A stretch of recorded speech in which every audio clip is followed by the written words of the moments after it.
Gets me through my morning every day. Ladies and gentlemen, Adelaide's Jody and Hazy on Nova. Ring-a-ding-ding, you are the king. Because you selected this podcast. Congratulations, you're on the right track. Well done. And I guess you want a code word, right? Sure. Guess you want to win some tickets. If you want, we'll give it you. All right, what's the code word? Code word for Kid Leroy this time is Miley. Ooh, Miley. Miley. Left to centre. Gee, Joe, it's been happening in the States. do you think? Minutes? Yeah, just a little bit. Who's it going to be, Kamala Harris or Donald Trump? Two very, very different figures to tell us all about. On the ground in Washington, Channel 7's very own David Woiwod joins us right now. Good morning to you, David. Morning, guys. How are you? Good. Election day on a Tuesday, which feels a little bit odd, David. Why would they have it on a Tuesday?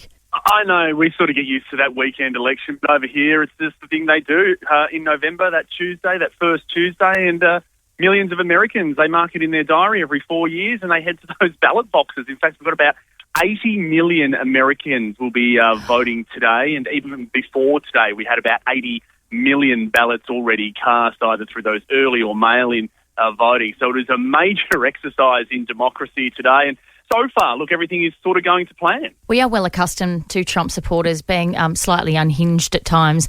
Have a listen to this, David, and I just want to ask you the question.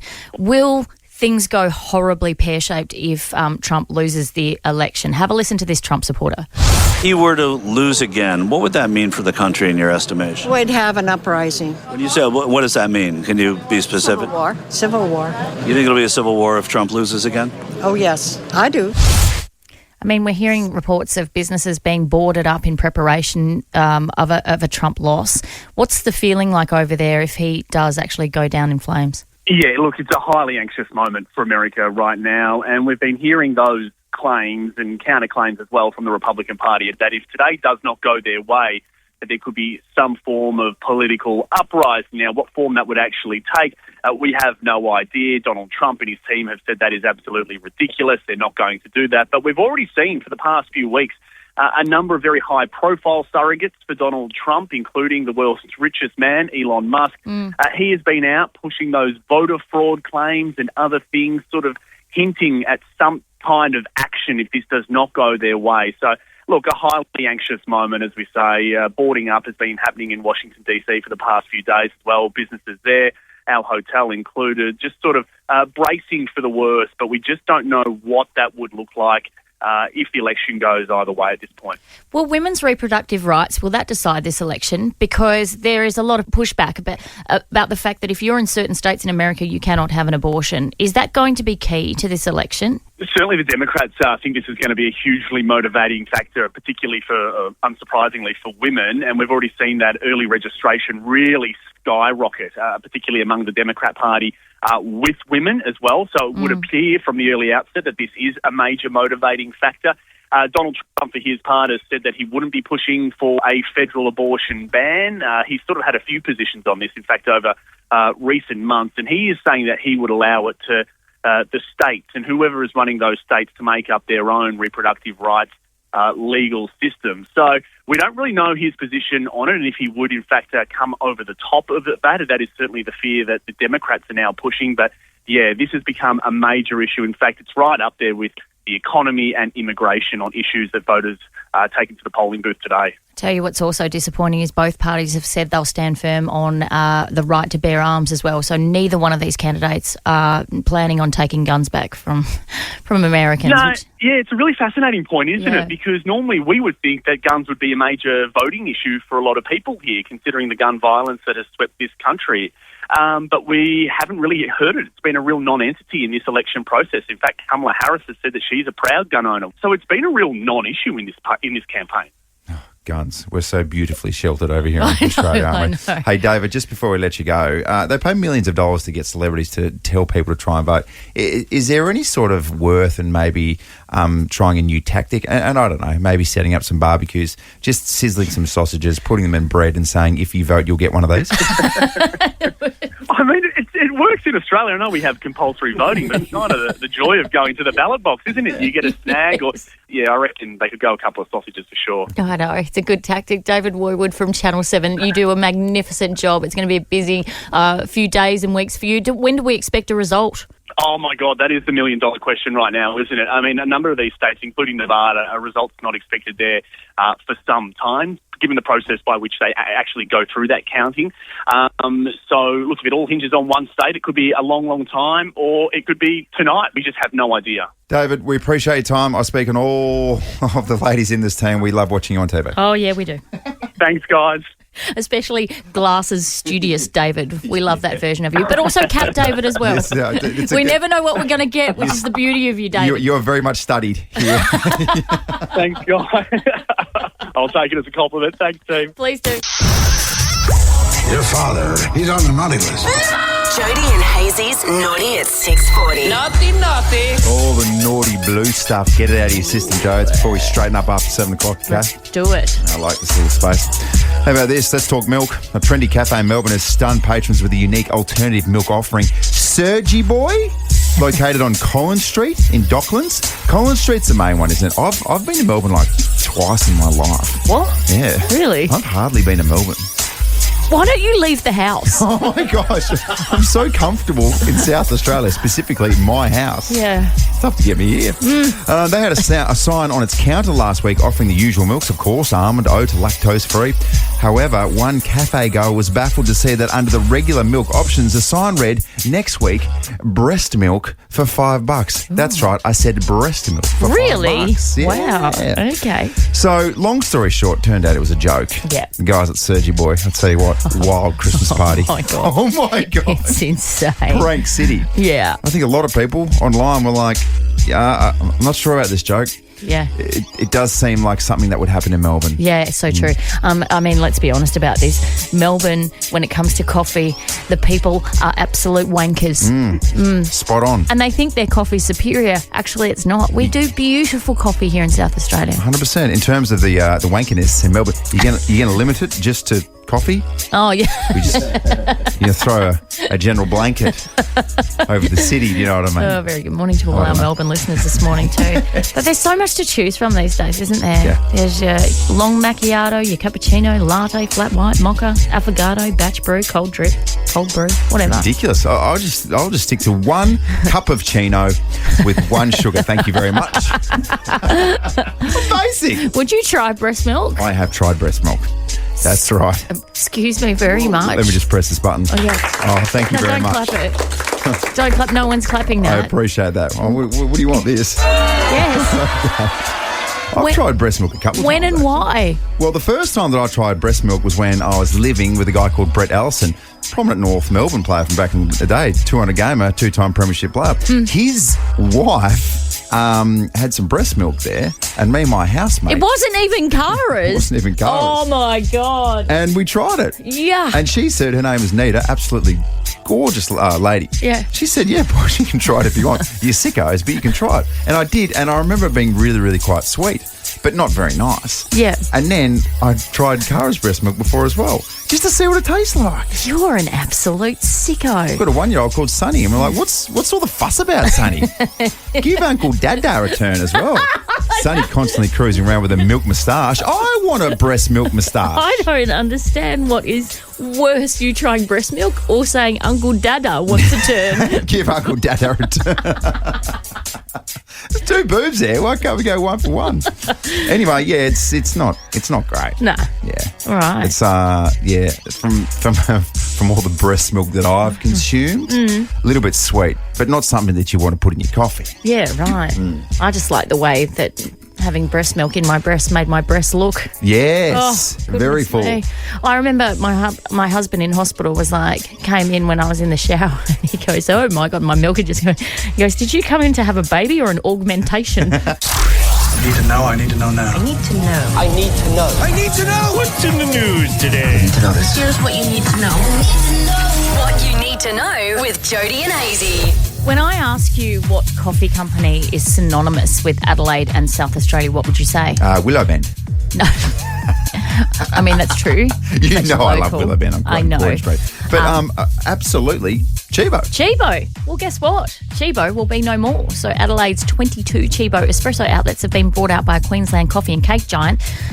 They will now be known as Gloria Jeans. Yeah. But guess how much it sold for, which really surprises me because I would have thought it would have gone for much more than $2.7 million. What? 2.7? I was about to have a guess for it. I was going to say maybe 40 or 50 million. $2.7 million for all 22 Chibo outlets. Hang on, what are they doing there? Like, coffee's $5 a pop, and Chibos are there's always a lineup. Yeah. I'm confused. Hang on, and I don't know business. You know that. And I don't know numbers. In fact, what do I know? Not much. Footy.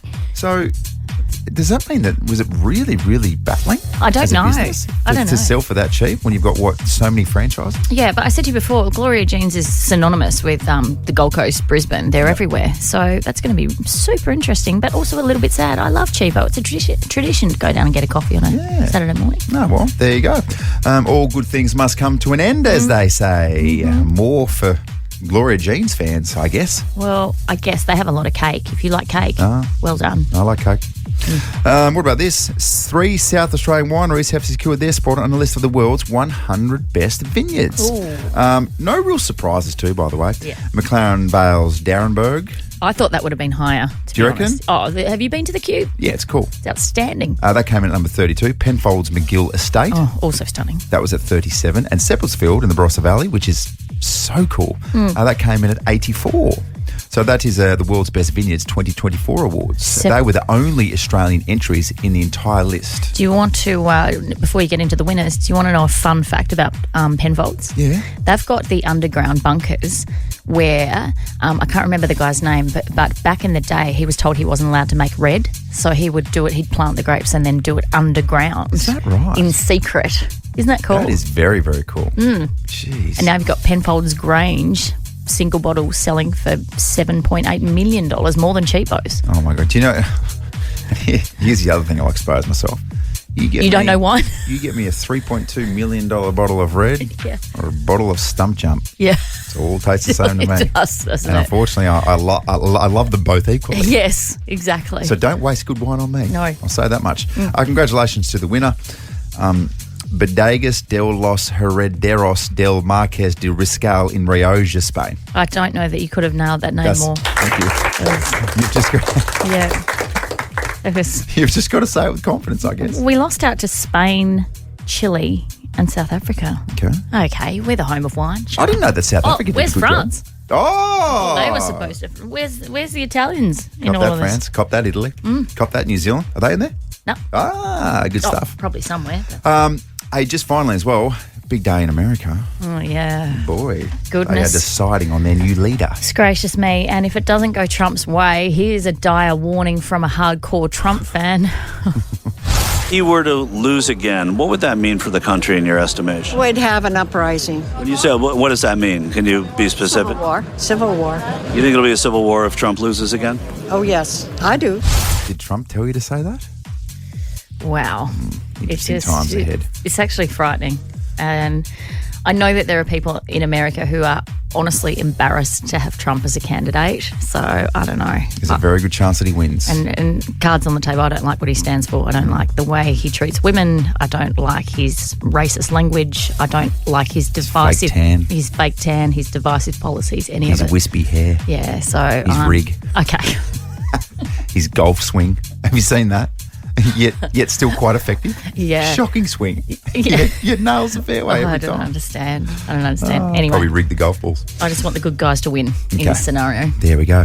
David Woiwod from Channel 7, US correspondent. We're going to chat to him just after 8 o'clock. Get the latest on exactly what's going down. He is in Washington. Yes. We'll speak to him very, very soon. I know you're excited about that. Well, oh my God.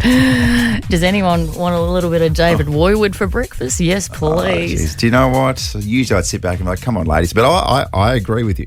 Yeah. I'd like some David Woiwod for breakfast, please. He's a very handsome man. Cheers. Always goes down smooth. All right, we need to... I'm just a little bit nervous about this because this feels like somewhat of an intervention. Okay. When I say Jody and Hazy, when I say Jody, I actually mean Sicko. It's Sicko and Hazy on Nova. It? All right. Because you just casually told us a story off air yesterday that made us all aggressively say this. Brother, what's that? And we thought, no, that's not enough. It probably needs this. Brother, Brother, ooh. Can you please, can you please tell us the origins of your AirPods? Okay, well, there's a bit of a backstory, to be honest with you. So I spend my life losing my AirPods, losing the case, losing one AirPod, sometimes losing two. So I had a situation where I lost a set of AirPods and then I replaced them with another set. So I brought another set and then I lost them. Yes. 2 lots of AirPods. And so when I, by happenstance, stumbled on another pair of AirPods that perhaps I thought might have been mine but weren't really, I made the executive decision to keep them. That is sick behaviour. So, how are you aware, firstly, that they're not your AirPods? Because they were in an Airbnb. I thought there was a chance that they might have been mine. Yeah. But it turns out that they're not, because when I hooked them up to my phone, someone else's name popped up on the screen. Okay. Was the name Jonah, as in Jonahhz AirPods? Jonah's AirPods. So not only have you adopted someone else's AirPods, it sounds like a stinky teenage boy. Like it has to be, doesn't it? Yeah. Jonah's AirPods. Yeah, Jonas. Yeah. So potentially that is what's happened. But in a beautiful twist of irony, I've found both the other pairs now. Oh, great. Are you still using Jonah's AirPods? What is going on? What? You can't do that, by the way. Why? Because people stick those things in their ears and they get earwax on them. Yeah. There's definitely traces of Jonah's earwax in your skull right now. But what is the other option? There was a period there where I would have had to have gone for a run or gone to the gym with no AirPods, and it can't be done. That's probably your only option. You've got to suck it up. Because a 40-minute workout feels like an hour and 20. It doubles your workout time if you don't have music to get you through. Well, thank True you so facts. much in advance there, Jonah, who's AirPodless, by the way. Well, who's sitting there each and every morning looking towards the heavens being like, I wonder where they are. I hope they're in a safe place. 13 24 10. If your name is Jonas with a Z, Did you leave your AirPods at an Airbnb in Middleton? And you're sitting there being like, I can't believe they didn't call me to say that they found them. They just disappeared. Well, I don't know where Jonah is or what he's doing with his life, but for goodness sake, he can't hear us on the radio because he's got no AirPods. That is very, very true. You've just revealed that I might have borrowed someone else's AirPods and they're firmly stuck into my ear. My husband just called to say, I know where your AirPod is. It's in Sid's butt. Because Sid had a good old chew of it. Oh, and swallowed one? No, didn't swallow it. Oh, okay. Yeah, I mean, a simple find my AirPod search would find it in my dog's in tummy. Sid's lower intestine. Anyway, so you think I'm gross for doing that? Well, I have found out a piece of information about you that is going to make everybody gag. Why can't you just have friendly conversations? Oh, because it's not friendly. Because it's you ripping into me. Why every time I speak to my wife, it's to get genuine dirt on me. So most people have conversations with their wife. It's, sort of along the lines of, can you pick up a six-pack for me on Friday night? Can I play golf on Sunday? Hey, do you mind paying the registration for me? Stuff like that. Can me and Henry set up a water slide in the living room? Stuff like that. Things like that. Yeah. The answer was no, by the way. What most men aren't asking their wives, and I've come to learn, this is a question that you ask quite regularly of your beautiful wife, Cara. Can I use your toothbrush? Play that Brother Ooh thing. Play that. I've lost it. No, Where is it? play it. Ah, there No, it is. it's not that. Keep going. What do you mean? Okay. That is absolutely repulsive. Why do you want to share your wife's toothbrush? I don't want to little share. sicko. I don't want to share toothbrushes, but I'm happy to share a toothbrush. Why? I'm more than comfortable for everyone in my family to use the same toothbrush. Whoa. You want to have communal toothbrushes in your family? I'm not yearning for it. I'm just saying that if our toothbrushes got mixed up, I have no issues using my wife's toothbrush. And can I just say, though, she's aggressively against it. I'm not surprised. Yeah. And sometimes we'll have similar toothbrushes. Yeah. And then I'll just hear her. She's going to clean her teeth, and obviously she can tell because it's wet after I've and she'll go, "Did you use my toothbrush?" Yeah, because you're a man with a lot of excessive saliva, let's be honest. Yeah, there's a lot going on in my mouth. It's a big mouth. It's a lot of saliva. Where does this come from? This absolute aversion to using your own toothbrush and not other family members. You know exactly where it came from. I told you yesterday and it left the entire team in shock. And I swear, we're from country New South Wales. This isn't a Tassie thing. I'm not from the south of America or something like that. Yes. My family, we used to pretty much all use the same toothbrush.